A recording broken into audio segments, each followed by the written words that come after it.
Tarbiyah Sunnah Channel. Lillah Nyunnah Merenah.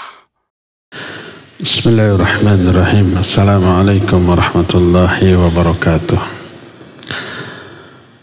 Innal hamdalillah nahmaduhu wa nasta'inuhu wa nastaghfiruh wa na'udzu billahi min shururi anfusina wa sayyiati a'malina. Man yahdihillahu fala mudilla lahu wa man yudlil fala hadiya lahu. Wa asyhadu an la ilaha illallah wahdahu la syarika lahu. Wa asyhadu anna Muhammadan abduhu wa rasuluh. Ya ayyuhalladzina amanu taqullaha haqqa tuqatih wa la tamutunna illa wa antum muslimun. Wa ba'd.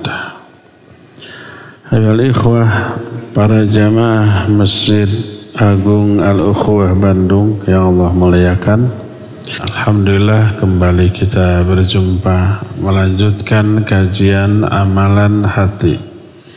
Kita sedang membahas tentang khusyuk, dan poin yang sudah kita bahas adalah buah dari kekhusyuan, tapi belum tamat. Baru 4 poin. Buah pertama, khusyuk itu bisa mengusir syaitan. Kedua, orang yang khusyuk manzilahnya akan sangat tinggi, dimuliakan, dihormat, dihargai dunia sampai akhirat. Ketiga, teraihnya kebahagiaan hidup dunia dan akhirat. Dan poin keempat, khusyuk membuahkan kemuliaan akhlak. Keempat poin tadi sudah diterangkan dengan penjelasannya yang detail. Sekarang buah kelima dari kekhusyuan. Annahu yaruddul amda ila hukmil ubudiyah. Khusyuk itu mengembalikan hamba kepada posisi penghambaan. Dan itulah sesempurna kedudukan bagi makhluk, menghambakan diri kepada Allah. Semakin seorang makhluk manusia menghambakan diri, merendahkan diri, menghinakan diri di hadapan Allah, semakin mulia dia.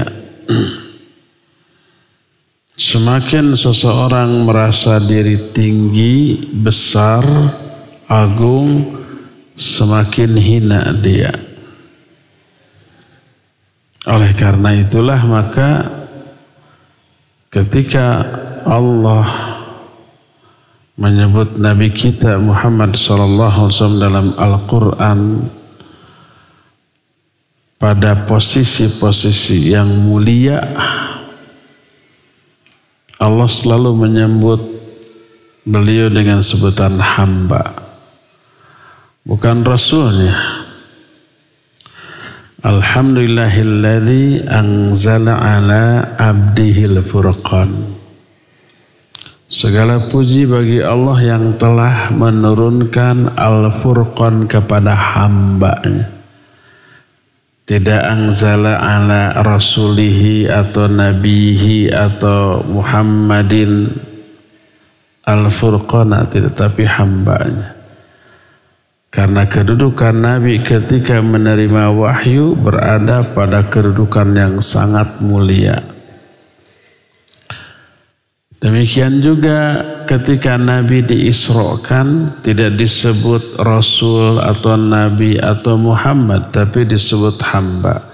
Subhanalladzi asra bi'amdihi lailan minal masjidil haram ilal masjidil aqsa alladzi barakna haulah.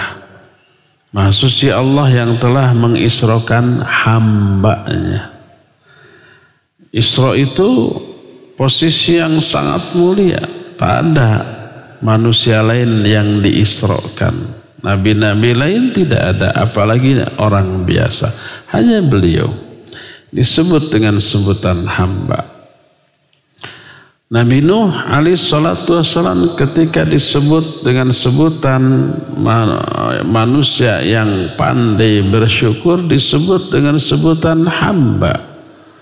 Inna dzurriyyata man hamalna ma'anu innahu kana 'abdan syakura. Manusia itu adalah anak-anak turunan dari orang-orang yang kami bawa dalam perahu bersama Nuh. Innahu sungguhnya Nuh itu kana 'abdan syakur, hamba yang pandai bersyukur, disebut hamba.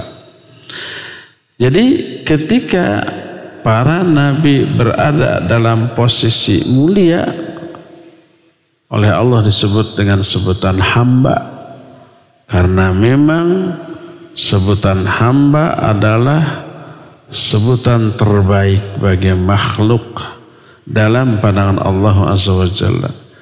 Maka ketika seorang hamba merendahkan diri, menghinakan diri di hadapan Allah, maka ketika itu Allah angkat derajat kemuliaannya.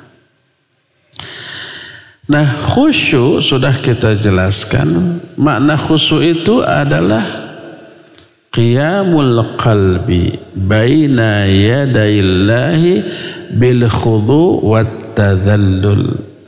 Makna khusyuk itu adalah sikap hati seorang hamba di hadapan Allah dalam bentuk tunduk, merendah, menghinakan dirinya, patuh kepada seluruh aturan Allah. Itu makna khusyuk. Jadi ketika seseorang khusyuk, maka orang itu mengembalikan posisi dirinya pada level yang paling mulia, pada tempat yang paling pas. Lawan dari khusyuk takabur, merasa diri besar. Orang yang takabur itu mengangkat posisi dirinya melebihi posisi yang sebenarnya. Makanya takabur tidak sesuai dengan ibadah hati. Kebesaran hanya milik Allah Azza wa Jalla. Adapun seorang makhluk, seorang hamba, kesempurnaan seorang hamba hanya ada pada sikap khusyuk, tawadhu, tunduk, patuh kepada Allah Azza wa Jalla.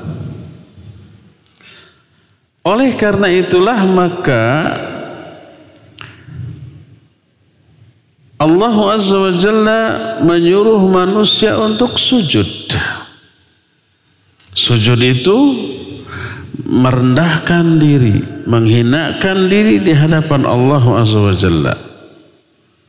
Berkata Imam Ibnu Qayyim rahimahullah ketika menjelaskan tentang sujud.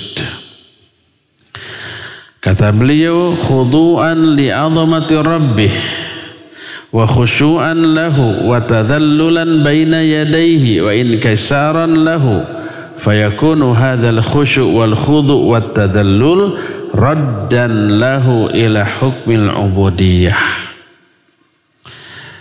Maksud dari sujud adalah tunduk kepada keagungan Allah, merendah kepadanya atau khusyuk kepadanya, menghinakan diri di hadapannya. Maka kekhusyuan, merendahkan diri, menghinakan diri berarti mengembalikan posisi seorang hamba kepada posisi penghambaan kepada Allah Azza wa Jalla.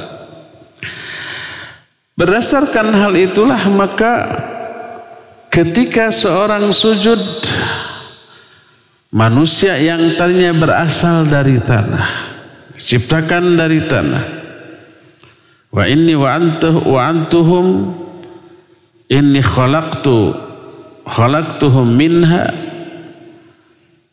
wa u'iduhum fiha wa ukhrijuhum minha taratan ukhra. Aku menciptakan manusia dari tanah. Dan aku janji akan mengembalikan mereka ke dalam tanah. Dan nanti akan aku keluarkan kembali mereka dari dalam tanah. Ketika sujud, manusia meletakkan bagian tubuh yang paling dihargai, paling dihormat, paling diagungkan, paling tinggi di tempat yang paling rendah.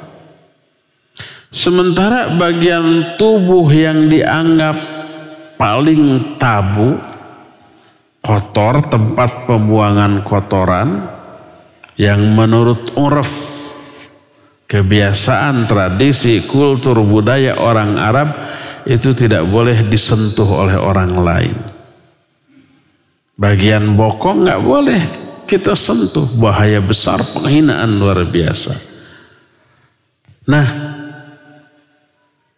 bagian yang dianggap paling hina dari tubuh manusia ditempatkan di tempat yang paling tinggi ketika sujud. Dan inilah sikap yang paling sempurna dari kekhusyuan, ketawadhuan kepada keagungan Allah Subhanahu wa ta'ala. Maka ketika sujud, doa yang dibaca pertama mensucikan Allah dari kerendahan. Kedua, menyebut nama Allah dengan nama yang maknanya bertolak belakang dengan kerendahan. Kita baca Subhana Rabbiyal A'la, Maha suci Rabbku yang paling tinggi. Aku rendah, hina, makanya aku taruh keningku, kepalaku di tempat yang paling bawah, di atas tanah. Aku taruh itu rendah. Ketika merendah, kita sebut nama Allah yang paling tinggi. Dan Allah suci dari kerendahan. Subhana, Maha suci Allah dari kerendahan, dari kehinaan. Rabbiya, Rabbku al-a'la yang paling tinggi. Ini sikap khusyuk secara zahir. Sesempurna-sempurna sikap khusyuk ketika secara zahir adalah sujud. Kata Imam Ibnu Qayyim, wa hadza ghayatu khusyu'il zahir. Ini adalah puncak dari kekhusyuan secara zahir, karena Allah Subhanahu wa ta'ala telah menciptakan manusia dari tanah. Karakter tanah selalu di bawah, selalu paling rendah, diinjak dan dihinakan.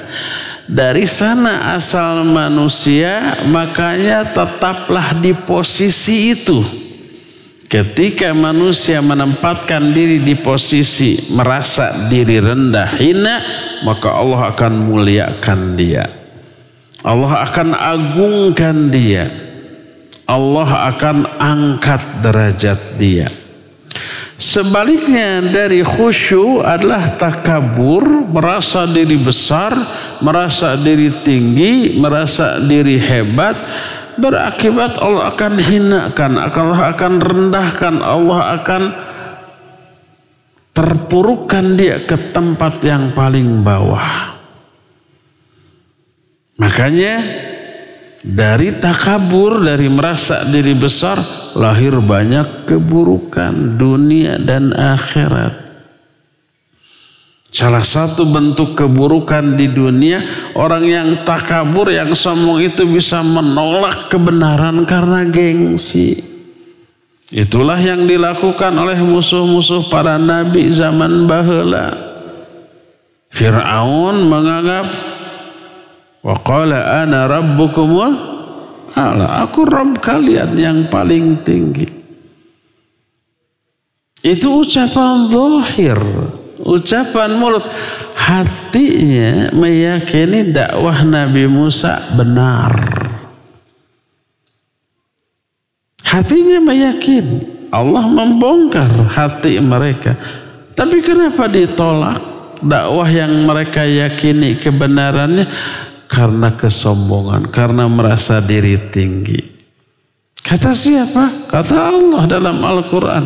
Wajahadu biha wastaiqanatha anfusuhum zulman wa 'uluwa. Fir'aun dan bala tentaranya menentang dakwah Nabi Musa. Wastaiqanatha anfusuhum, tapi hati-hati mereka meyakini kebenarannya. Kenapa? Zulman wa 'uluwa, karena kezaliman dan merasa mereka tinggi, sombong. Makanya batasan pokok, batasan utama, definisi utama dari kesombongan adalah menolak kebenaran. Dan itu yang menjadi penghalang orang dari kebenaran, penghalang orang dari surga. Nabi alaihissalatu wassalam dalam hadis sahih riwayat Bukhari menyatakan, la yadkhulul jannata man kana fi qalbihi mithqala dzarratin min kibrin. Tidak akan masuk surga orang yang dalam hatinya ada takabur walaupun sekecil debu. Seorang sahabat bertanya, ya Rasulullah, innar rajula yuhibbu ayyakuna thawbahu hasanan wa na'lahu hasanan. Ya Rasulullah, ada orang tuh yang suka pakai baju bagus, sandal bagus, itu sombong enggak? Kata Nabi alaihi salatu wasallam, la. Innallaha jamilun yuhibbul jamal. Berdandan untuk keindahan bagus. Allah maha indah dan menyukai keindahan. Al-kibru batarul haq wa ghamtun nas. Takabur itu menolak kebenaran dan meremehkan, merendahkan, menghinakan manusia lain. Menolak kebenaran itu takabur. Makanya sekecil debu nggak akan masuk surga itu orang. Apalagi sebesar perut, sebesar kepalan. Apalagi yang lebih besar dari itu. Sekecil debu nggak bisa masuk surga tuh orang. Makanya kenapa iblis dulu diusir dari surga? Ihbit minha. Turun kamu dari surga. Karena apa? Tidak layak anta takabbaru fiha.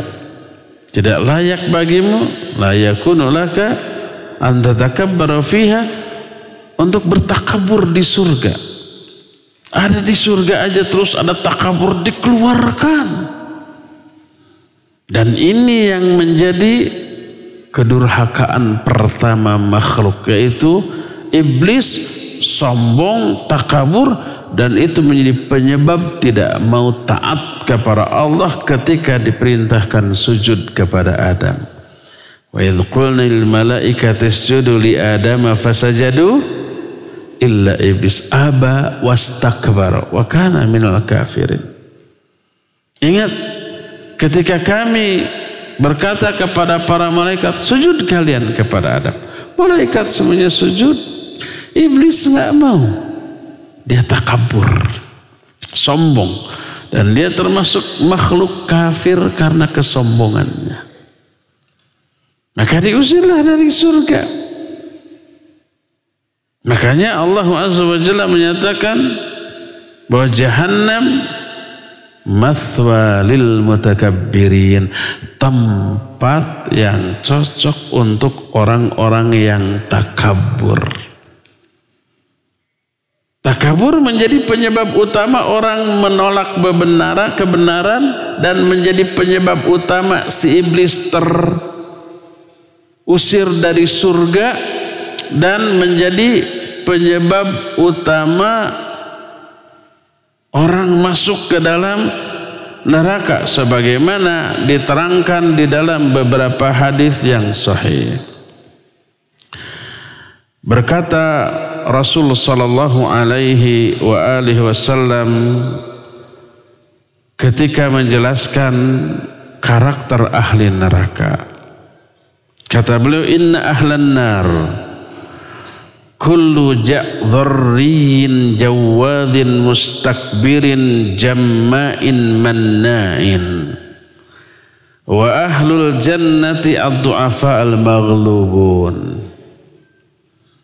Ini hiburan bagi kita.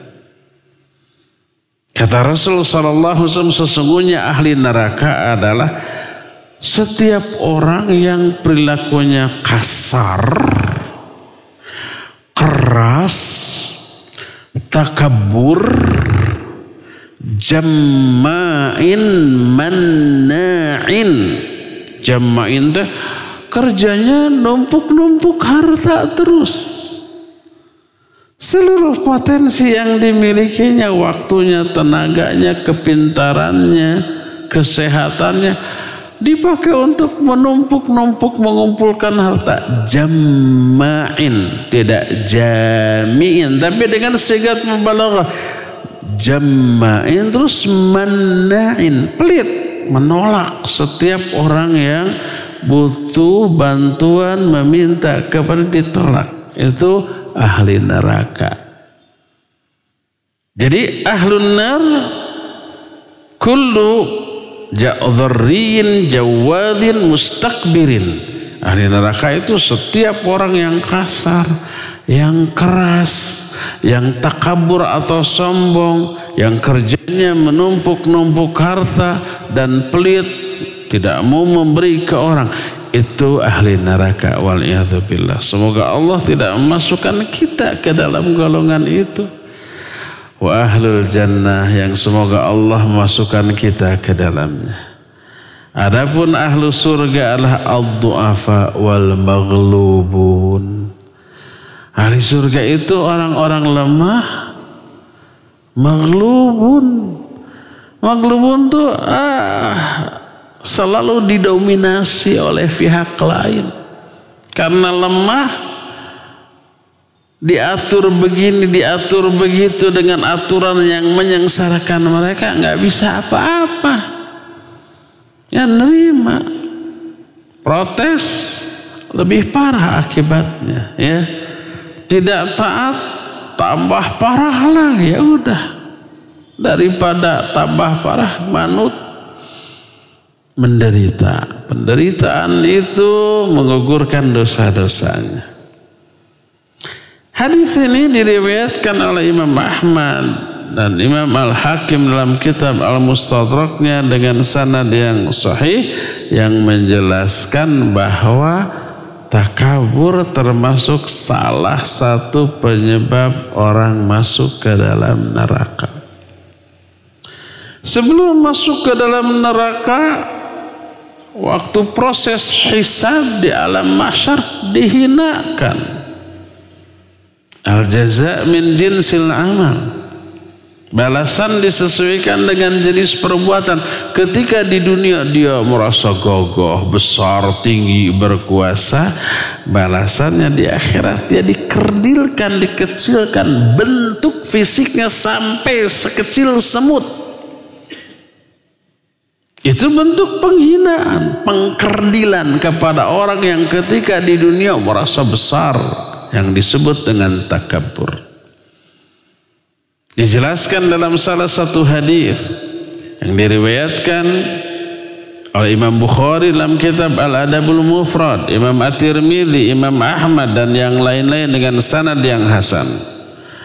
Berkata Rasul alaihi salatu wasallam, yuhsyarul mutakabbiruna yaumal qiyamah amthala dzurri fi suratir rijal. Yaghshahumudz dhullu min kulli makan fayusaquna ila sijnin fi jahannam yusamma bulas ta'luhum narul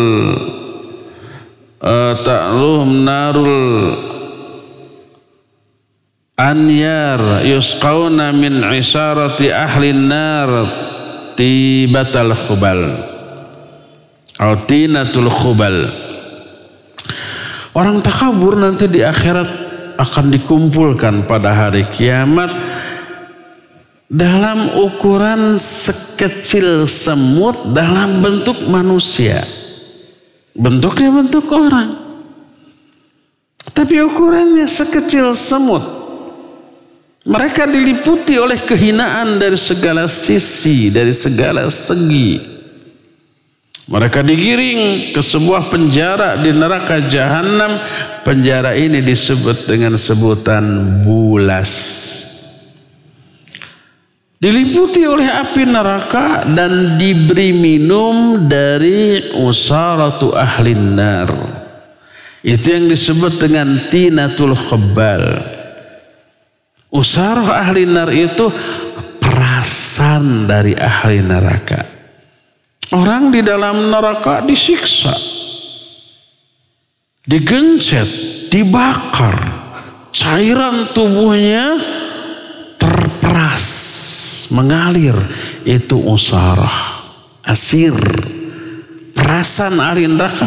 Itu yang diminumkan kepada orang-orang yang ketika di dunia takabur. Gak bisa ke surga, yang ada di surga sejak iblis diusir. Allah berfirman dalam surah Al-A'raf ayat yang ke-13, fahbit minha fama yakunu laka an tatakabbara fihi.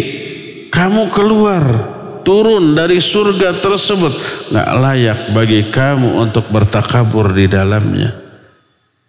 Yang takabur itu tempatnya di dalam neraka jahannam. Alaysa jahannamu mathwal mutakabbirin. Bukankah jahanam itu adalah tempat yang paling layak untuk orang-orang yang takabur? Dengan demikian maka orang-orang yang takabur rugi dunia, rugi akhirat. Di dunia orang yang takabur menjadi ketakaburannya menjadi penyebab dia menolak kebenaran yang datang kepada dia, dan itulah yang dilakukan oleh iblis. Itulah yang terjadi ketika Nabi mendakwahkan risalah Allah kepada kaumnya. Orang-orang yang takabur menolak dakwah tersebut, walaupun hati mereka meyakini kebenaran dari dakwah tersebut. Oleh karena itulah maka wajib kita membersihkan diri kita dari sikap takabur, merasa diri besar, merasa diri hebat, merasa diri tinggi, merasa diri berkuasa.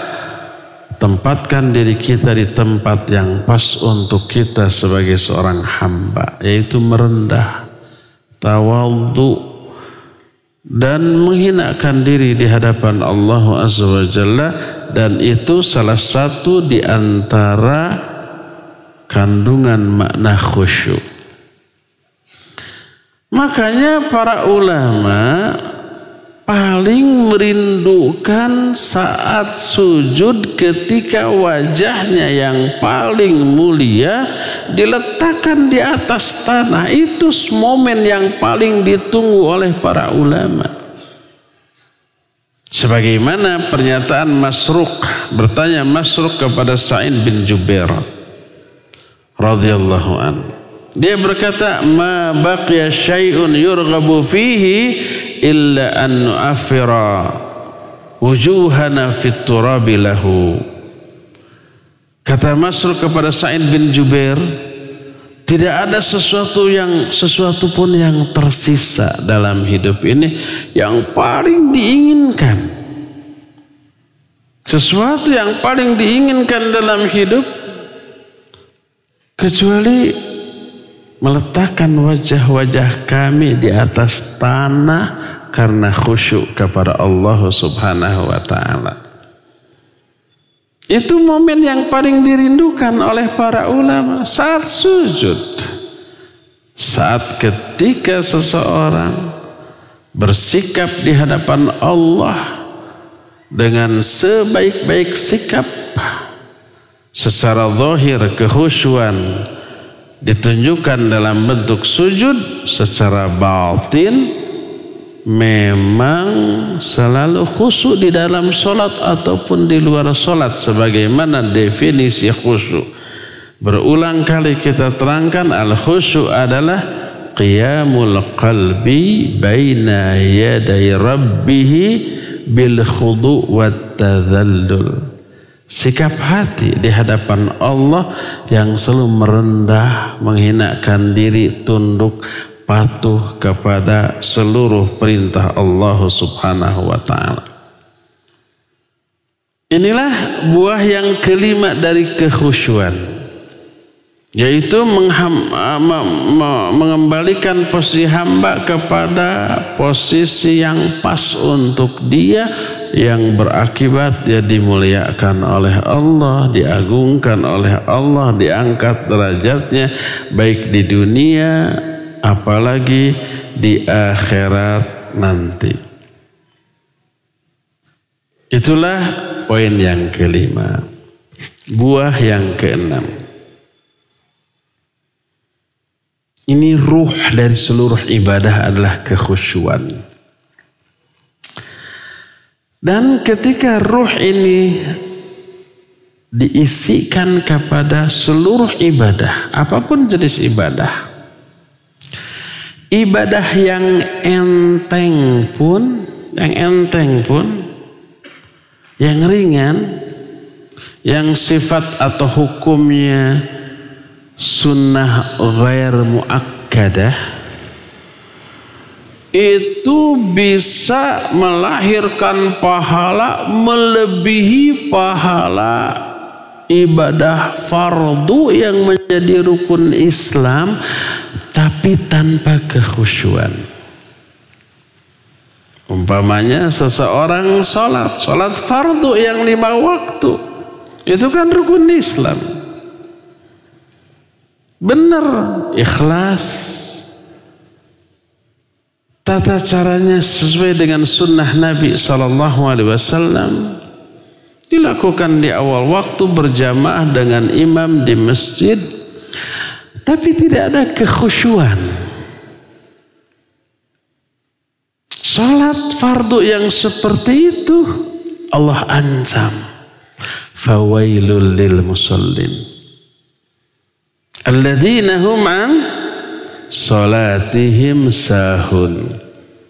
Celaka orang yang salat. Ini salat fardu loh. Yaitu orang yang salatnya sahun, lalai, tidak khusyuk di dalam salatnya.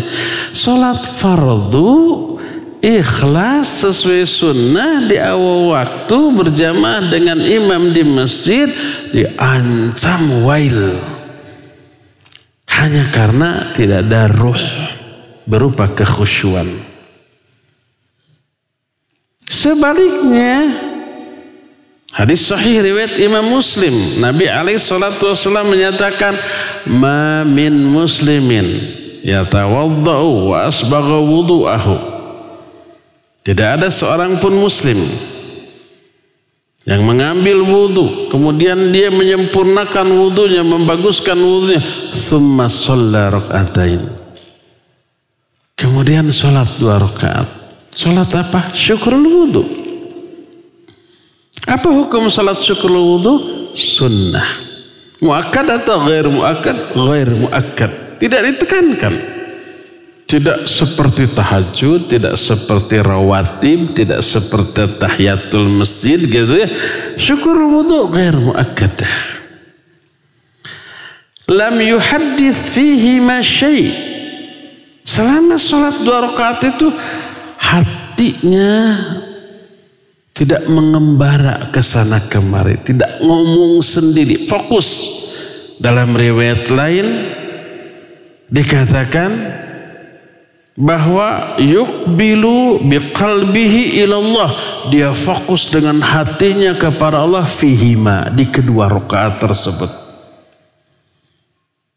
Tidaklah seorang muslim mengambil air wudhu, menyempurnakan wudhu, sholat 2 rakaat dan fokus, tidak berbisik sesuatu pun dalam hatinya di selama 2 rakaat itu, kecuali ada 2 riwayat, dua-duanya diriwayatkan oleh Imam Muslim, kecuali yang pertama, Allah ampuni, Allah hapus semua dosa-dosanya walaupun dosanya memenuhi langit dan bumi. Dalam riwayat lain, illa wajabat lahul jannah, kecuali wajib bagi orang itu surga.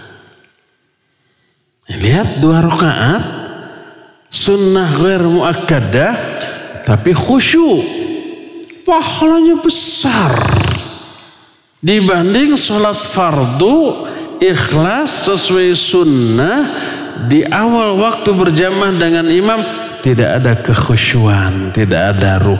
Ternyata bukan pahala yang didapat, ancaman fawailul musallin. Dari sini kita mengetahui bahwa khusyuk bisa melipat gandakan pahala dari sebuah amalan yang disertai oleh kekhusyuan. Berkata Al-Hasan bin Atiyah, Hasan bin Atiyah rahimahullahu ta'ala menyatakan, inna rajulaini layakunani fi salatin wahidah wa inna bainahuma fil fadli lakama bainas samai wal ard. Dua orang sholat, melakukan sholat yang sama berjamaah di masjid yang sama, di belakang imam yang sama, di waktu yang sama, gerakan bacaan sama, tapi pahala antara kedua orang tersebut ibarat langit dan bumi. Salatnya bareng. Umpamanya tadi kita di sini salat asar berjamaah, ada ratusan orang salat berjamaah di sini. Imam sama, gerakan sama, bacaan sama. Apakah pahala masing-masing jamaah salat itu sama? Tidak. Perbedaannya bisa seperti langit dan bumi. Apa yang membedakan? Salah satunya kekhusyuan. Yang satu mah fokus khusyuk, menghayati setiap makna dari setiap doa yang dibaca dalam sholat. Tidak ingat kepada urusan dunia, tidak ingat kepada urusan di luar sholat. Khusyuk. Yang satu mah mengevaluasi kerja yang tadi, menyusun program kerja di masa yang akan datang. Ketika takbir Allahu Akbar, tadi saya gini-gini, oh salah tadi sini, Allahu Akbar ruku, nanti mah akan begini-begini, diperbaiki. Itu di dalam sholat. Ada yang kayak begitu sholatnya? Ada. Sedikit apa banyak? Banyak. Kita termasuk tidak? Kayaknya ya. Jangan-jangan semua yang ada di sini demikian. Berkata Syekhul Islam Ibn Taimiyah rahimahullahu ta'ala, beliau menyatakan, فَإِذَا قَالَ إِنَّا قُلْ هُوَ اللَّهُ أَحَدَ يَعْدِلُ ثَوَابُهَا ثَوَابَ ثُلُثُ الْقُرْآنِ. Ada hadis bahwa qul huwallahu ahad itu sebanding dengan sepertiga Al-Quran. Membaca satu surat pendek qul huwallahu ahad, surat yang paling favorit, ya, paling laku di pasaran dalam sholat tuh. Pahalanya sebanding dengan membaca 10 juz Al-Quran. Sepertiga dari Al-Quran. Al-Quran kan 30 juz. Sepertiganya berarti apa? 10 juz. 10 juz ini kalau dibaca musal-sal terus 10 jam itu. Kalau tartilnya capek apa tidak? Capek lah.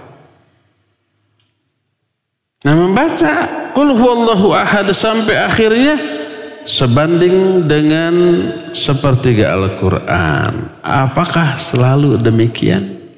Kata beliau, tidak. Fala budda min i'tibari tamathul fi sa'iris sifat wa illa fa idza tubira qira'atu ghairiha ma'a tadabbur wal khusyu' bi qira'atiha ma'al ghaflah wal jahl lam yakunil amru kadzalik. Yang dimaksud membaca qul huwallahu ahad itu sebanding dengan sepertiga Al-Quran kalau pertama cara bacanya benar, tajwid makhrajnya, pelafadzannya itu benar. Yang kedua berilmu tentang maknanya dan menghayati maknanya. Ada tadabbur, ada kekhusyuan ketika membacanya, ma'at tadabburi wal khusyu' bi qiraatiha. Ada kekhusyuan, ada tadabbur ketika membacanya. Adapun kata beliau, amma ma'al ghaflah wal jahl lam yakunil amru kadzalik. Adapun kalau orang membaca qul huwallahu ahad lalai dari penghayatan, bodoh tentang maknanya. Orang baca qul huwallahu ahad Allahu samad sampai ribuan kali. Apalagi karena saking cepatnya kan ngejar target harus 10.000 kali katanya gitu. Cepat. Jadi tajwid makhrajnya ditubruk. Kadang-kadang tidak jelas pengucapannya. Lalai dia dari tajwid makhrajnya, lalai dari mentadaburi karena kebodohannya. Lam yakunil amru kadzalik, maka apa yang dijanjikan oleh Nabi SAW akan memperoleh 1/3 dari seluruh Al-Quran nggak dapat. Nggak bisa. Sebagaimana orang yang sholat surga. Tapi salat yang gimana? Salat yang selain ikhlas sesuai sunnah juga khusyuk. Kalau tidak khusyuk, kalau tidak ikhlas alias riya, fawailul lil musallin. Alladzina hum an salatihim sahun, tidak khusyuk. Alladzina hum yuraun, tidak ikhlas. Jadi salat yang dijanjikan surga, dijanjikan salat itu bisa menghapus dosa, membersihkan jiwa dari dosa dan kesalahan, walaupun dosanya sepenuh langit dan bumi. Tadi dalam hadis riwayat Muslim, illa wajabat lahul jannah, orang yang salat 2 rakaat salat sunnah aja surga. Salat yang bagaimana? Salah satunya khusyuk, yang yuqbilu 'ala Allahi biqalbihi fihima. Seluruh hatinya fokus kepada Allah di kedua rakaat tersebut. Lam yuhaddits fi qalbihi syai'. Di hatinya itu tidak berbicara mengingat urusan dunia. Illa wajabat lahul jannah. Kecuali Allah akan masukkan dia, Allah wajibkan dia masuk surga. Dalam riwayatnya Allah hapus kesalahannya walaupun sepenuh langit dan bumi, walaupun itu salat sunat. Pahalanya berlipat karena kekhusyuan, dan walaupun sholat fardu 5 waktu ikhlas sesuai sunnah berjamaah dengan imam di masjid, terancam wail bila tidak khusyuk. Berkata selanjutnya Syekhul Islam Ibn Taimiyah rahimahullah, bal qad yakunu qaulul amdi subhanallah walhamdulillah wa la ilaha illallah wallahu akbar ma'a huduril qalbi wattisafihi bima'anihi afdal min qiraati hadhihi surah ma'al jahli wal ghaflah. Kadang orang yang zikir subhanallah alhamdulillah la ilaha illallah wallahu akbar tapi dengan khusyuk, hatinya ikut hadir menghayati setiap makna yang terkandung dalam zikir yang diucapkan, jauh lebih utama daripada membaca qul huwallahu ahad tapi dengan lalai dan kebodohan. Mana yang lebih utama, zikir apa membaca Al-Quran? Membaca Al-Quran, kalau kualitas antara zikir dan baca Al-Quran sama, mending baca Al-Quran. Tapi baca Al-Quran sebanyak apapun, tapi dengan lalai, tak ada penghayatan, tak ada kekhusyuan, tak ada pemahaman terhadap makna yang terkandung di dalamnya, bodoh. Adapun zikir karena pendek, maknanya juga simple, faham, dihayati. Berzikir dengan penghayatan lebih baik daripada membaca Al-Quran tanpa penghayatan. Lalu beliau menyatakan, "Wan-nasu mutafadiluna fi fahmi hadhihi surah wa mastamalat alaihi kama annahum mutafadiluna fi fahmi sairil Qur'an." Manusia berbeda-beda dalam meraih keutamaan ketika membaca surah ini. serta isi kandungannya, surah Qul Al-Ikhlas, sebagaimana juga semua surah dalam Al-Quran, dan semua itu tergantung kepada penghayatan, kekhusyuan di dalam membaca Al-Quran yang dilafadzkan oleh lisan. Dari sinilah kita mengetahui bahwa salah satu di antara faidah atau buah atau keuntungan dari kekhusyuan adalah dilipat gandakannya pahala dari amalan yang disertai dengan kekhusyuan. Termasuk doa wajib khusyuk. Doa itu kan meminta kepada Allah, ada penghayatan terhadap isi doa, ada konsentrasi, fokus kepada Allah Subhanahu.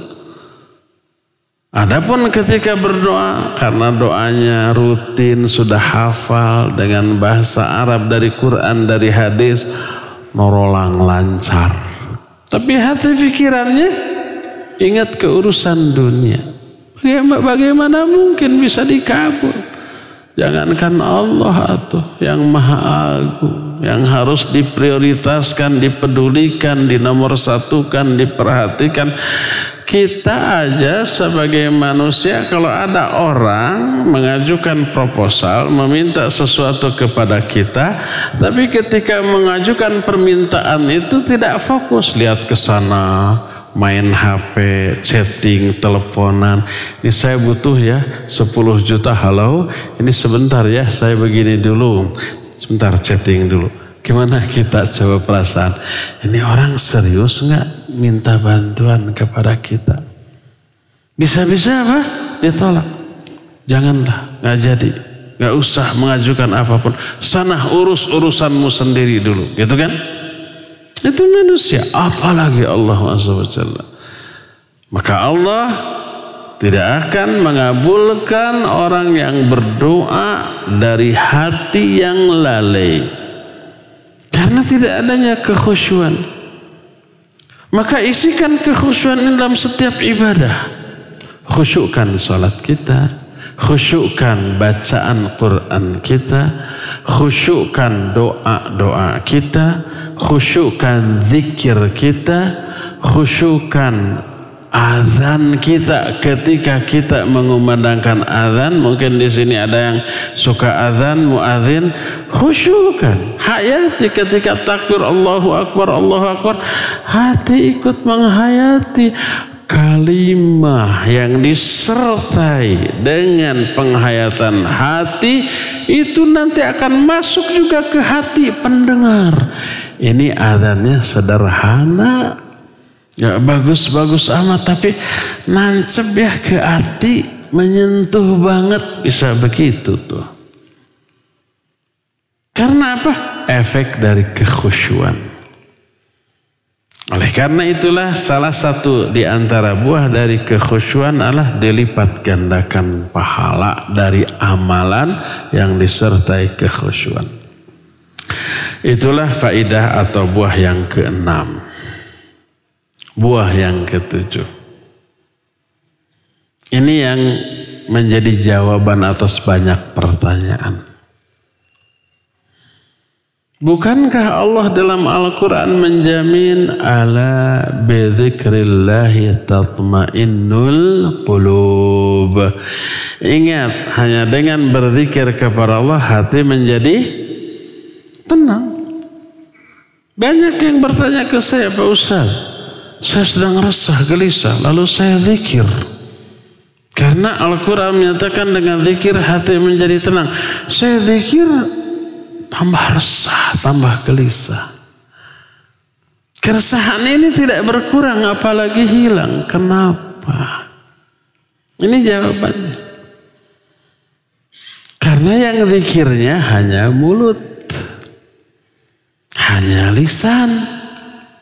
Hatinya, pikirannya nggak ikut zikir. Padahal Allah menyatakan ala bidzikrillahi tatmainnul qulub. Dengan zikir kepada zikir hatinya yang zikir, hati akan menjadi tenang. Bukan sekedar lisan semata-mata. Maknanya ada kekhusyuan di dalam berzikir.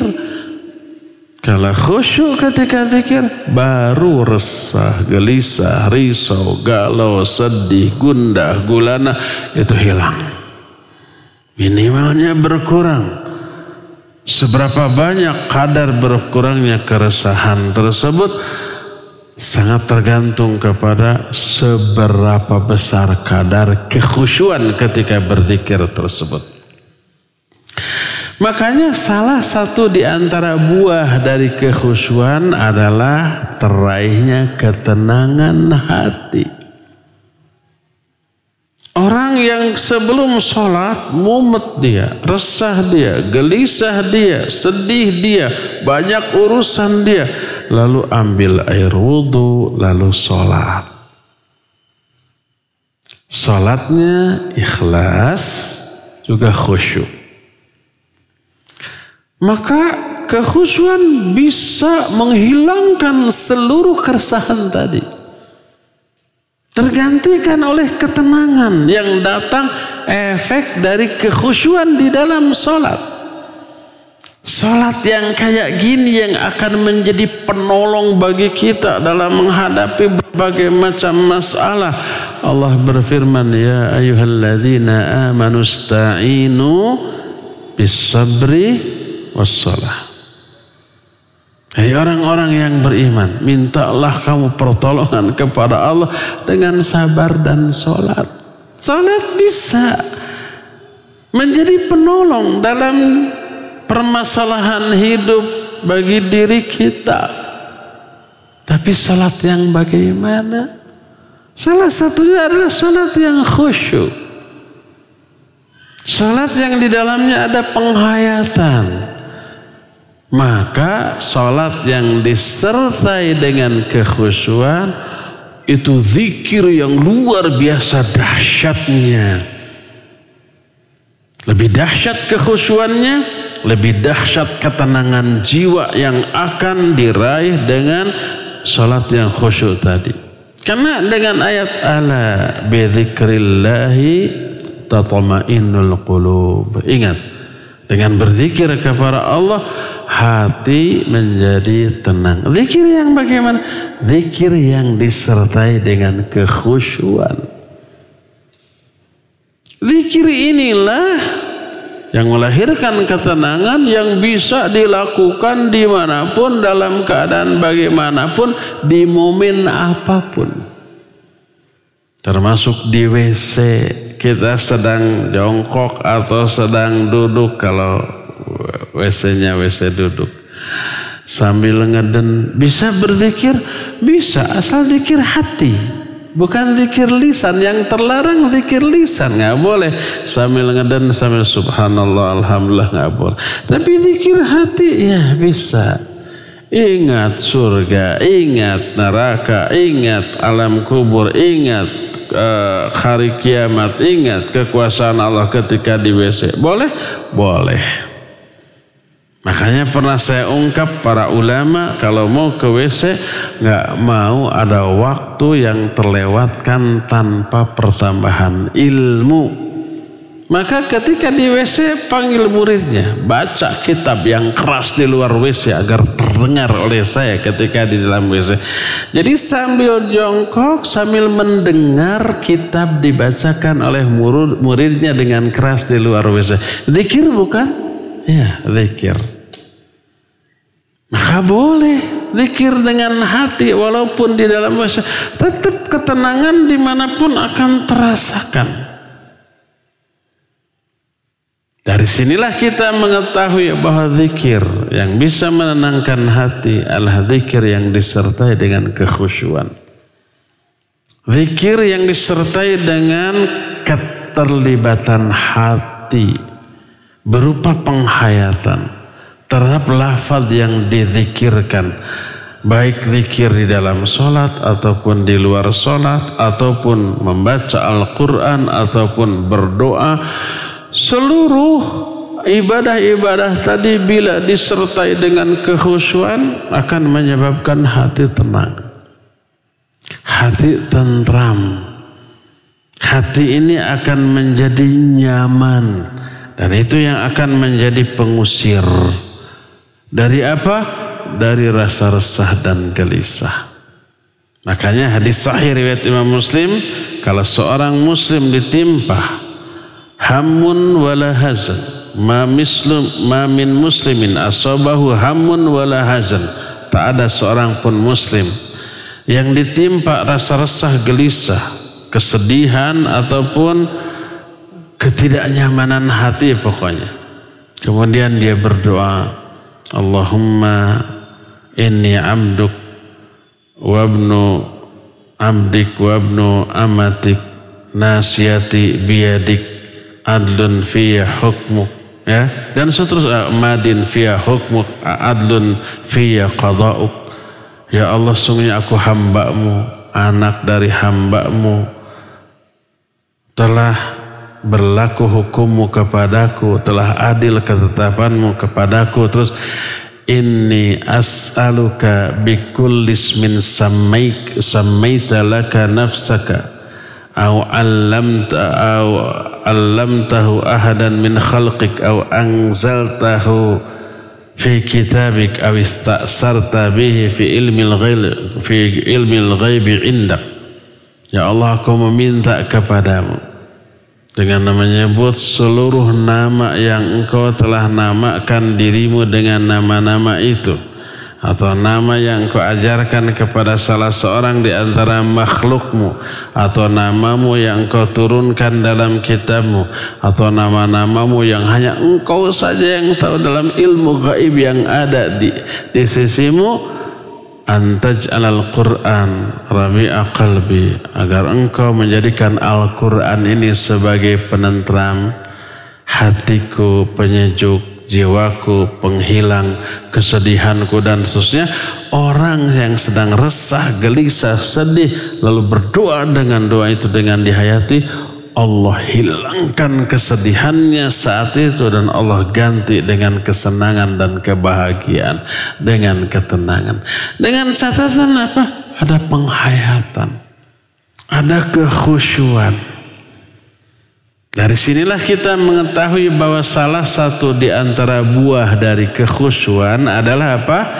Teraihnya ketenangan hati, keteduhan jiwa, ya, ketentraman perasaan kita, teduhnya kalbu kita, dan dijauhkan dari rasa resah, gelisah, sedih, risau, dan galau. Inilah 7 buah dari kekhusyuan. Cukup ya di sore hari ini, sampai di sini saja dulu. Nanti lanjutan dari penjelasan ini akan kita teruskan di hari Kamis yang akan datang, di waktu dan gelombang yang sama. Kita masih punya sisa waktu untuk bertanya jawab. Wassallallahu ala nabiyina Muhammadin wa ala alihi wa ashabihi wasallam. Kalau nanti ada pertanyaan lewat media sosial, nanti boleh dikemukakannya. Pertanyaan pertama. Bismillah Ustaz. Apakah sholat khusyuk ada hubungannya dengan kepintaran seseorang? Ada. Karena salah satu syarat khusyuk adalah berilmu. Tanpa ilmu orang nggak bisa khusyuk. Karena ilmu karena khusyuk lahir dari penghayatan terhadap makna dari doa yang kita baca. Untuk bisa menghayati makna harus faham arti, bahkan syarah. Syarah itu penjelasan yang lebih detail dari sekedar arti. Contoh umpamanya doa iftitah, Allahumma ba'id baini wa baina khatayaya. Ya Allah, jauhkan antara aku dan kesalahanku, kama ba'anta bainal masyriqi wal maghrib, sebagaimana engkau telah menjauhkan antara timur dengan barat. Itu arti. Apa syarah? Penjelasan yang lebih detail, tafsir yang lebih mendalam. Makna dijauhkan mencakup 3.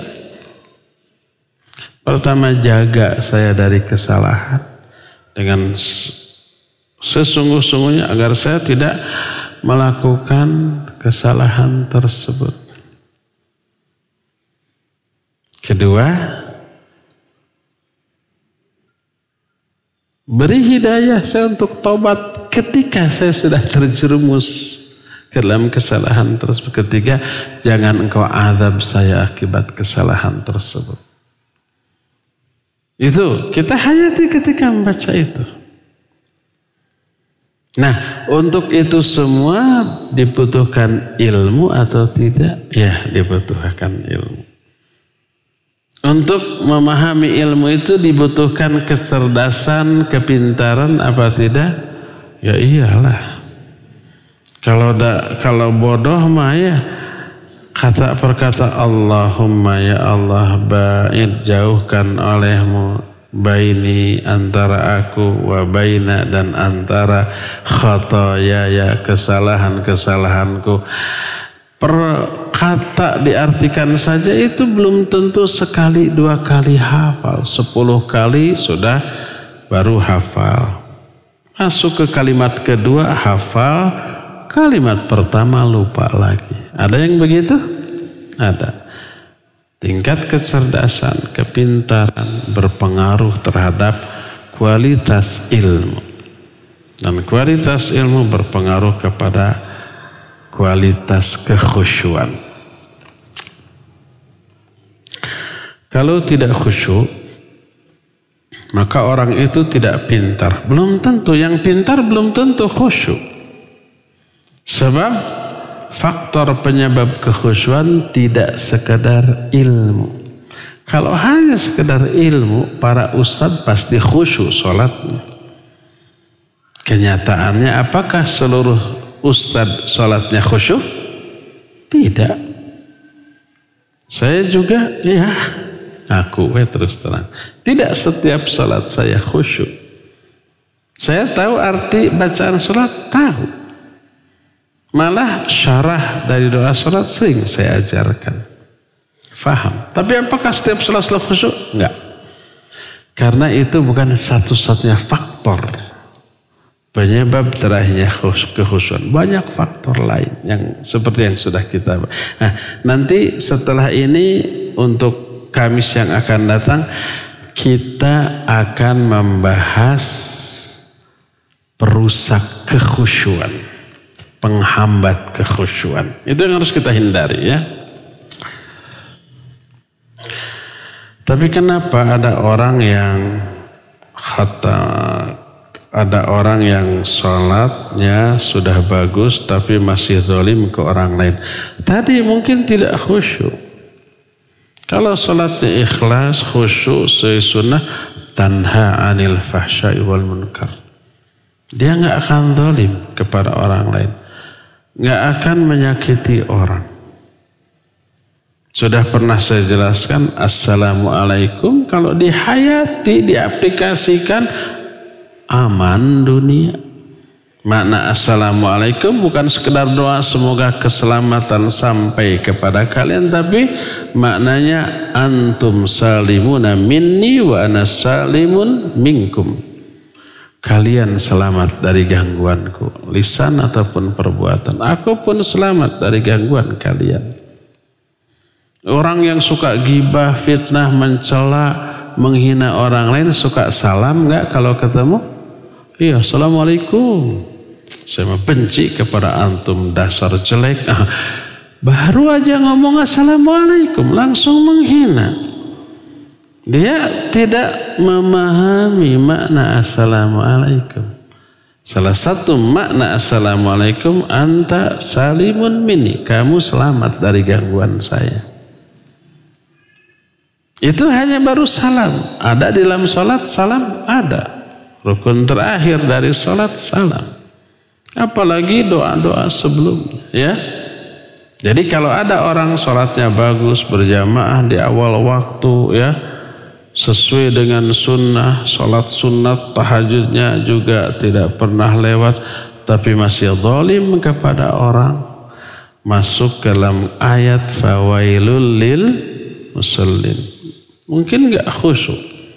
Inna sholata tanha anil fahsya'i wal munkar. Salat itu mencegah dari perbuatan keji dan munkar. Menyakiti orang lain munkar. Harusnya dengan salat terhapus. Kenapa enggak? Salatnya bermasalah. Mungkin kurang ikhlas, kurang khusyuk, kurang sesuai dengan sunnah dan seterusnya ya. Ustaz. Kehela belum. Ini masih lembaran pertama. Malah ada orang yang tidak sholat tapi sikapnya baik sekali ke orang lain. Kalau dia sholat pasti lebih baik lagi. Belum sholat aja udah baik.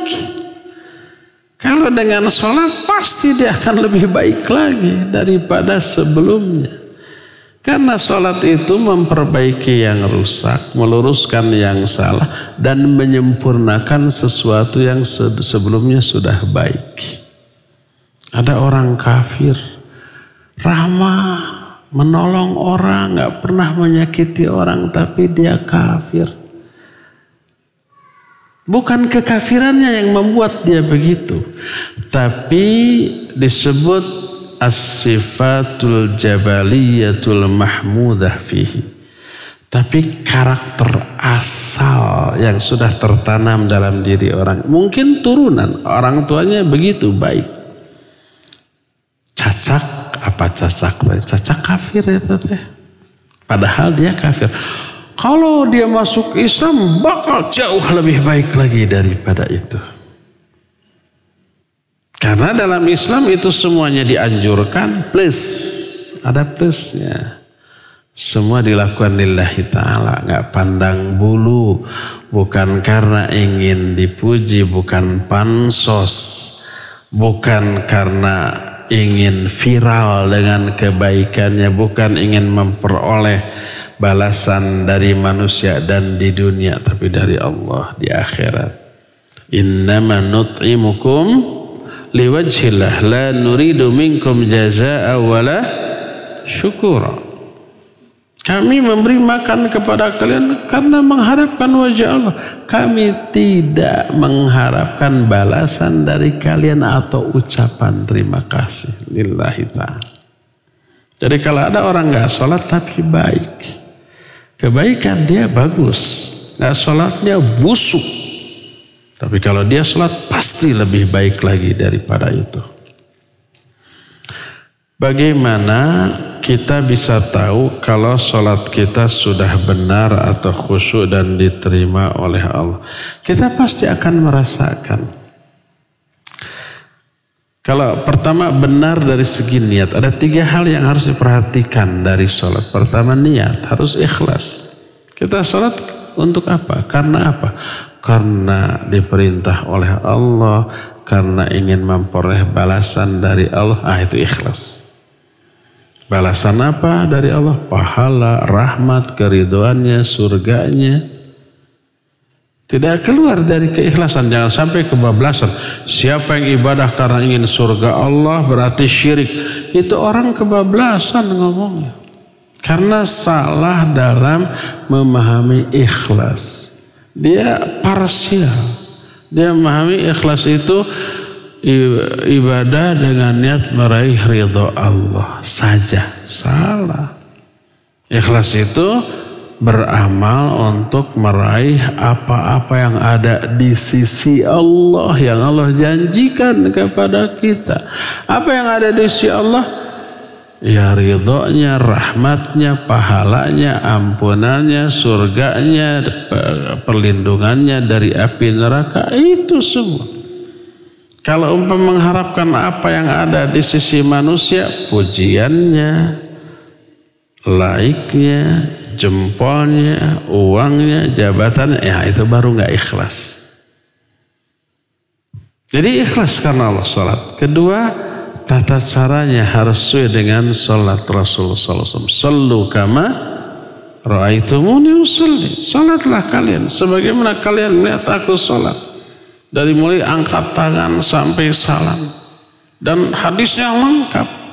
Ketika kita semau-mau kita, gerakan angkat tangannya, rukunya, sujudnya tidak sama. Kata Nabi, man amila amalan laisa alaihi amruna fahuwa rad. Ditambah, dikurang, dirubah. Siapa yang mengamalkan satu amalan dalam agama ini, dalam agama ya, tapi tidak menyontoh kepadaku, itu tertolak.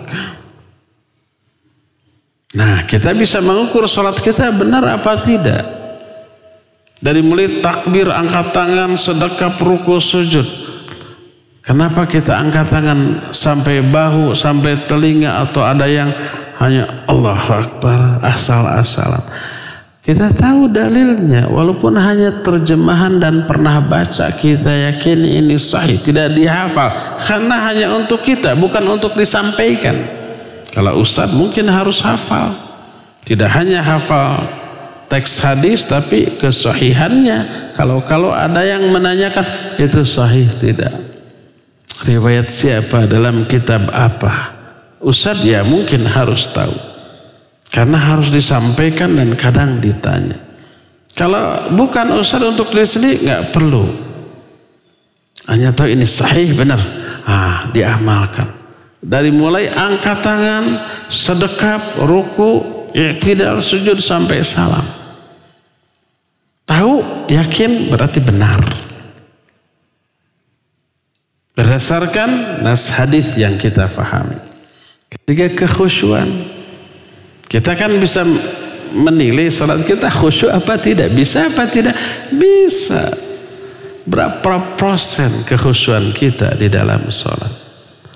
Prosentase kekhusyuan menentukan prosentase pahala. Kata Nabi SAW, ada orang yang sholat, tapi tidaklah dia dapat pahala dari sholatnya kecuali 1/10. 1/9, 1/8, setengah, dan seterusnya. Tergantung apa? Prosentase dari kekhusyuan. Ya, setiap kita bisa menghisab diri kita atas amal kita, benar atau salah, berkualitas ataukah tidak. Timbangannya Quran dan Sunnah, bukan kebiasaan banyak orang. Ya, wallahu a'lam. Mangga. Syukran Ustaz. Pertanyaan dari Nana Abu Ammar. Assalamualaikum warahmatullahi wabarakatuh. Assalamualaikum. Ustadz, apakah mengurangi kehusuan apabila ketika sujud dalam sholatnya mengharapkan dunia dengan pertimbangan hadis perbanyak doa ketika sujud? Syukran wa jazakallahu khairan. Taib, afwan wa jazakallahu khairan. Pertama, hal yang pokok, seluruh ibadah yang kita lakukan wajib kita niatkan untuk memperoleh apa yang Allah janjikan di dalam mengamalkan amalan tersebut. Yang terutama ampunan, pahala, ridhonya, rahmatnya, mahabbahnya itu ya. Kalau ada umpah diselipkan iming-iming dunia oleh Quran atau hadis, boleh disertakan? Boleh. Makanya diiming-imingkan oleh Allah dan Rasulnya dengan iming-iming dunia. Ya.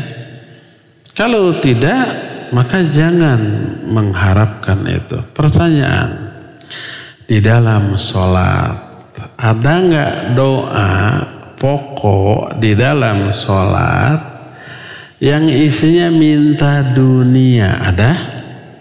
Ada. Mana? Doa apa? Doa duduk antara dua sujud. Apa isi doanya? Rabbighfirli warhamni. Salah satunya wajburni warzuqni. Ya enggak? Ini dunia apa akhirat? Dunia. Rizki memang tidak selalu harta. Rizki bisa ilmu. Warzuqni fahma. Rabbi zidni ilman warzuqni fahma. Pemahaman disebut dengan sebutan rizki.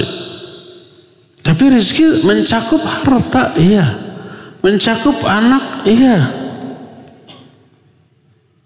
Al-Quran menyuruh kita untuk istighfar dan mengiming-imingi balasan dari istighfar berupa dunia, berupa hujan yang jadi rahmat, harta yang melimpah, anak-anak yang banyak, lingkungan yang nyaman.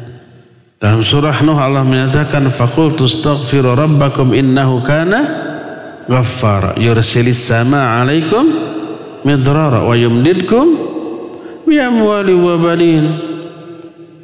Ya, waj'al lakum jannah waj'al lakum anhar. Aku berkata, kata Nabi, istighfar kalian kepada Allah, Allah Maha Pengampun. Maka kalau kamu istighfar, Allah akan menurunkan hujan dari langit. Allah akan limpahkan harta-harta dan anak-anak yang banyak. Allah mengiming-imingi orang dengan iming-iming dunia agar termotivasi untuk apa? Istighfar. Nabi SAW juga menyatakan siapa yang mendawamkan istighfar, man lazimal istighfar, Allah akan berikan kepada dia rizki yang tidak disangka-sangka. Allah mengiming-imingi dunia, Nabi juga mengiming-imingi dunia agar orang terdorong untuk istighfar. Lalu ada orang yang termotivasi istighfar salah satunya, bukan satu-satunya, salah satunya karena ingin dunia. Boleh nggak? Boleh. Tapi bukan itu satu-satunya, yang lebih utama ampunannya, pahalanya, rahmatnya, dan seterusnya. Nah, termasuk boleh nggak di dalam sholat, di sujud, baik sujud awal, tengah, akhir, kita berdoa minta dunia. Jangan lupakan doa pokok sujud, subhana rabbiyal a'lanya minimal 3 kali dibaca. Setelah itu baru doa tambahan semau kita. Jangan sampai saking semangatnya berdoa begitu, sujud langsung Allahumma rizukna rizqan kathiran halalan thayyiban mubarakan fi, gitu. Ya Allah, beri saya jodoh, sudah lama saya menjomblo. Subhana rabbiyal a'lanya tidak dibaca, enggak sah salatnya. Ya. Karena apa? Karena membaca subhana rabbiyal a'la sujud wajib salat. Dosa dia. Kalau sahnya sah, tapi dosa dia. Oleh karena itulah maka boleh meminta dunia di dalam sholat, terutama di dalam sujud yang mana saja, terakhir, di awal ataupun di tengah. Wallahu a'lam bishawab.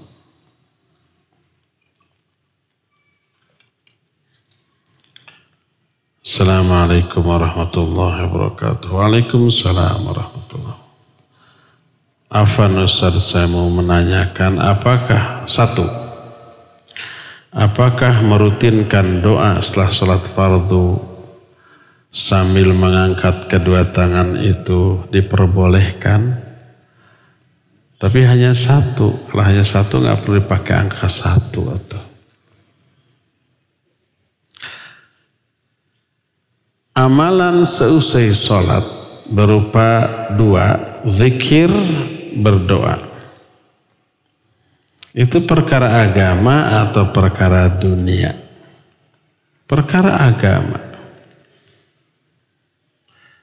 Apakah seusai sholat Nabi selalu berzikir dan berdoa? Iya. Kalau itu perkara agama, ikuti contoh dari Nabi, baik zikirnya maupun berdoanya. Nah, ketika berdoa seusai sholat fardu 5 kali dalam sehari, Nabi dan para sahabat sholat 5 kali sehari semalam, wirid dan berdoa. Apakah Nabi dan para sahabat berdoanya mengangkat kedua tangan? Nggak ada satupun riwayat yang khusus bahwa Nabi mengangkat tangan ketika berdoa dalam sholat fardu. setelah sholat fardu. Pertanyaan, kenapa? Pertama, mungkin Nabi lupa. Masa sehari 5 kali lupa terus? Kita ingat. Maka para sahabat yang ratusan ribuan juga lupa, tidak mengingatkan Nabi. Hai Nabi, angkat tangan dong ke dalam berdoa. Masa lupa? Jadi alasannya bukan karena lupa, itu pertama. Kedua, mungkin Nabi lalai. Saat itu biasa berdoa angkat tangan, saat itu enggak karena lalai. Demikian juga para sahabat. Mungkin enggak alasan lalai? Mustahil Nabi lalai, para sahabat lalai, enggak tertarik dengan keutamaan mengangkat tangan dalam berdoa ba'da sholat. Nggak mungkin, masa kita tertarik mereka tidak. Mereka, Nabi dan para sahabat, orang-orang yang paling tamak rakus terhadap urusan akhirat. Bagus apa benar tamak rakus dengan urusan akhirat? Bagus. Yang buruk adalah tamak dan rakus dalam urusan dunia, kepada harta, jabatan, pangkat, popularitas, itu yang buruk. Jadi bukan karena lupa, bukan karena tidak tertarik. Terus karena apa tuh? Karena demikianlah sunnahnya. Ini yang disebut dengan sunnah tarkiyah. Ada 2 jenis sunnah, sunnah fi'liyah. Sunnah berupa Nabi sengaja mengamalkan sebuah perbuatan. Itu sunnah fi'liyah. Kedua, sunnah tarkiyah. Sunnah berupa Nabi sengaja meninggalkan amalan tertentu karena memang sunnahnya ditinggalkan. Contoh, mengangkat tangan ketika berdoa ba'da sholat fardu. Begitulah sunnahnya. Kalau kita ingin berdoa ba'da sholat fardu yang sesuai dengan sunnah, tidak angkat tangan. Apakah mengangkat tangan berdoa dalam ba'da sholat fardu dihitung bid'ah? Kita tidak berani membid'ahkan itu. Enggak. Hanya sunnahnya ketika berdoa ba'da sholat fardu adalah tidak mengangkat tangan. Sebagaimana sunnahnya ketika berdoa, ketika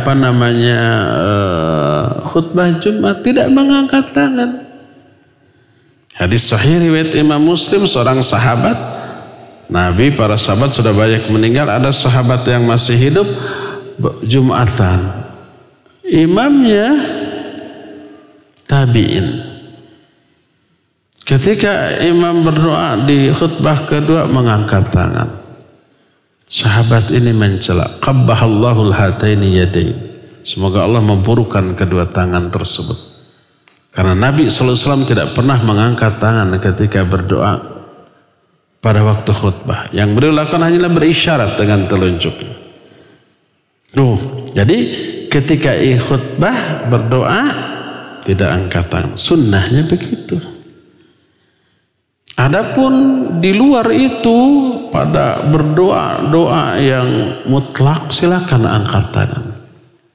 Kata Imam Ibnu Qayyim, berdoa mengangkat kedua tangan pada doa yang mutlak termasuk salah satu penyebab dikabulkannya doa. Allah merasa malu kalau seorang hamba rafa'a yadaihi, ya, mengangkat kedua tangan dalam berdoa, ayyaruddahu makhaibatain, oleh Allah ditolak doanya, Allah malu. Hadis itu sahih yang menunjukkan sunnahnya mengangkat tangan ketika berdoa dalam doa-doa yang mutlak. Adapun yang muqayyad seperti ba'da sholat fardu, seperti pada waktu khutbah Jumat, sunnahnya tidak mengangkat kedua tangan. Wallahu a'lam bishawab. Terakhir ya, ini aja ini. Saat usia anak berapa tahun orang tua harus menutup aurat di hadapan anaknya, dan apa batasan aurat di hadapan anak tersebut? Iya, tidak ada nas yang tegas tentang batasan memperlihatkan aurat kepada anak kandung. Tapi yang jelas sikut ke bawah, lutut ke bawah, leher ke atas, itu dibolehkan. Adapun bagian-bagian yang dianggap tabu, sensitif, bisa melahirkan atau menimbulkan dampak buruk bagi si anak, maka tetaplah tutup. Tetaplah tidak terbuka sekalipun di hadapan anak, baik anak laki-laki ataupun perempuan.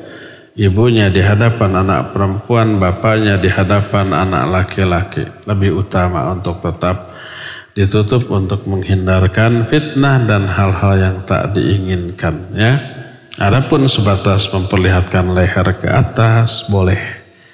Atau umpamanya sikut sampai ke ini boleh. Atau umpamanya mungkin pakai lekbong namanya ya, ketek ke ini. Mungkin tidak menimbulkan dampak buruk, tidak apa-apa ya. Adapun yang lebih dari itu dan dikhawatirkan menimbulkan efek buruk, maka sebaiknya ditutup. Terakhir. Baik, syukran Ustaz atas kesempatannya. Bismillah, Assalamualaikum.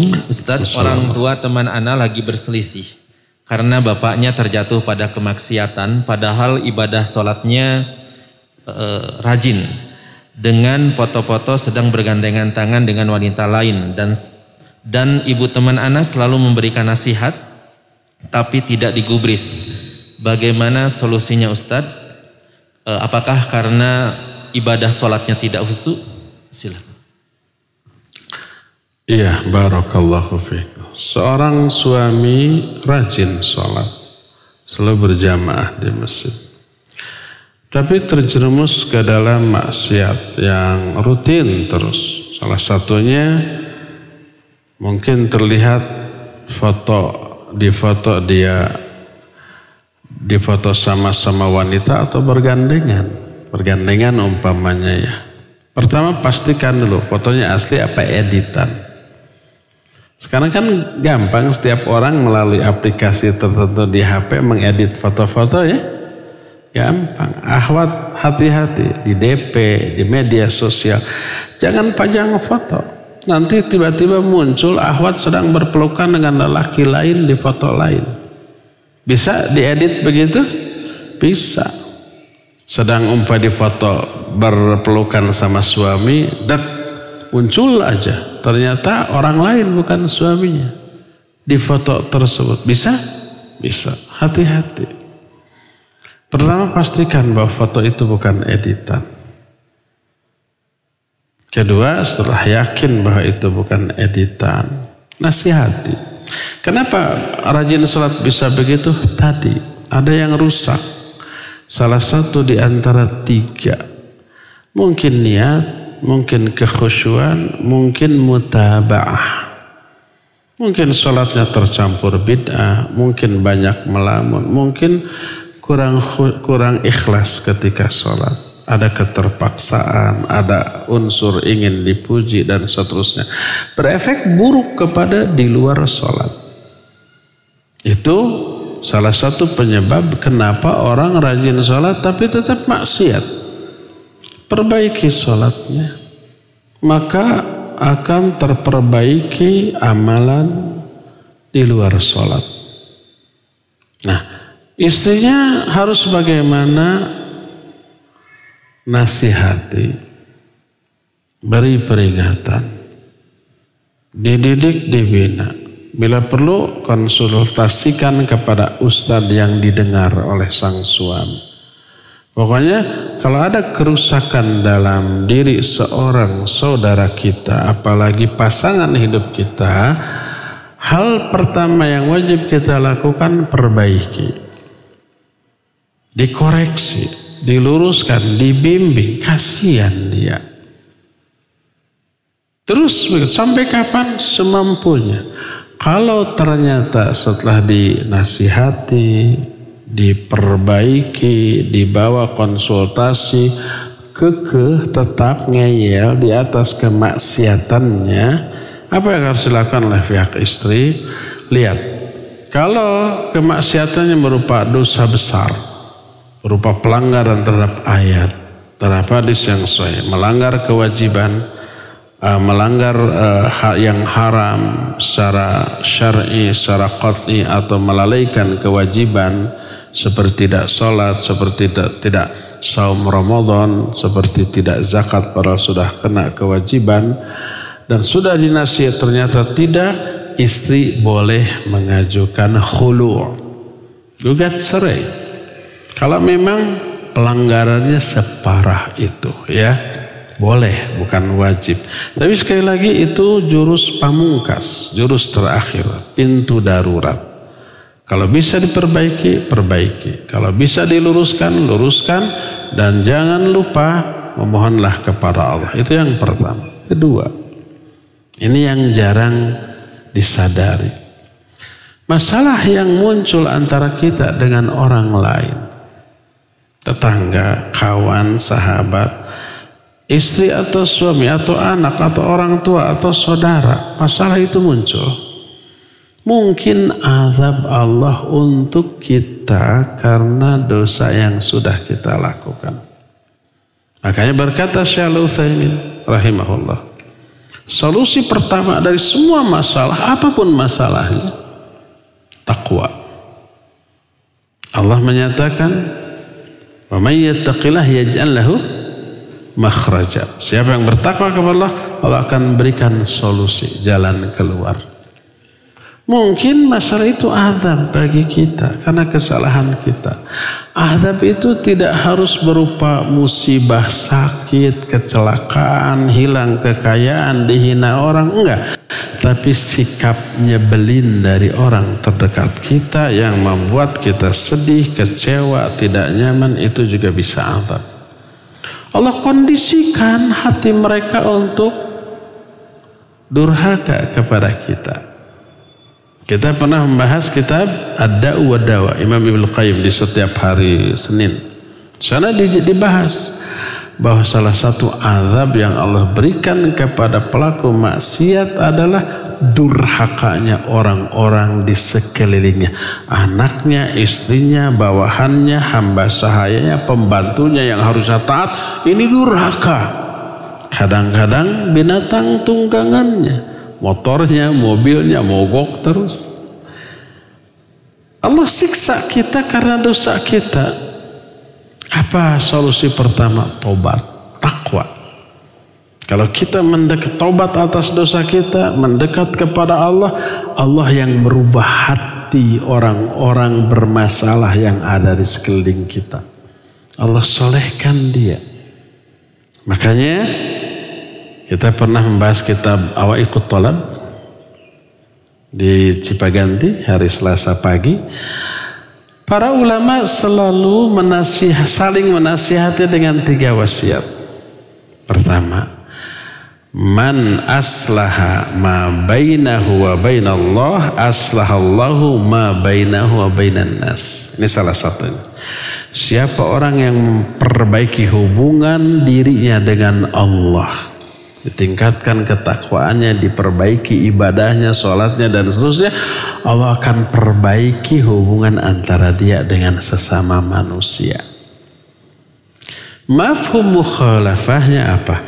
Siapa orang yang merusak hubungan dia dengan Allah, sholatnya buruk, ibadahnya buruk, Allah rusak hubungan dia dengan sesama manusia. Lihat. Jadi kalau ada masalah dari sekeliling, introspeksi, dosa apa nih saya? Kesalahan apa nih yang saya lakukan? Maksiat apa yang sudah saya langgar? Lalu tobati, tingkatkan ketakwaan kepada Allah, Allah beri solusi. Wa may yattaqillah yaj'al lahu makhraja. Jadi jangan hanya fokus kepada kesalahan orang.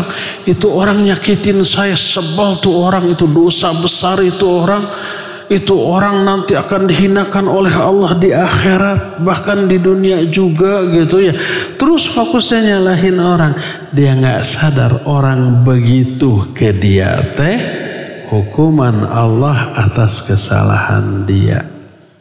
Lalu kesalahannya itu tidak diperbaiki, tidak ditobati. Itu yang banyak luput dari perhatian manusia, ya. Jadi solusi pertama dari seluruh masalah yang kita hadapi, takwa kepada Allah. Allah berjanji, "May yattaqillah yaj'al lahu makhraja, wa may yattaqillah yaj'al lahu min amrihi yusra." Siapa yang takwa kepada Allah, Allah akan berikan solusi. Siapa yang bertakwa kepada Allah, Allah akan jadikan seluruh urusannya menjadi mudah. Ya, cukup ya sampai di sini. Insyaallah kita akan lanjut pembahasan di hari Kamis yang akan datang. Subhanakallahumma bihamdik asyhadu an la ilaha illa anta astaghfiruka wa atubu ilaik. Walhamdulillahirabbil alamin. Wassalamualaikum warahmatullahi wabarakatuh.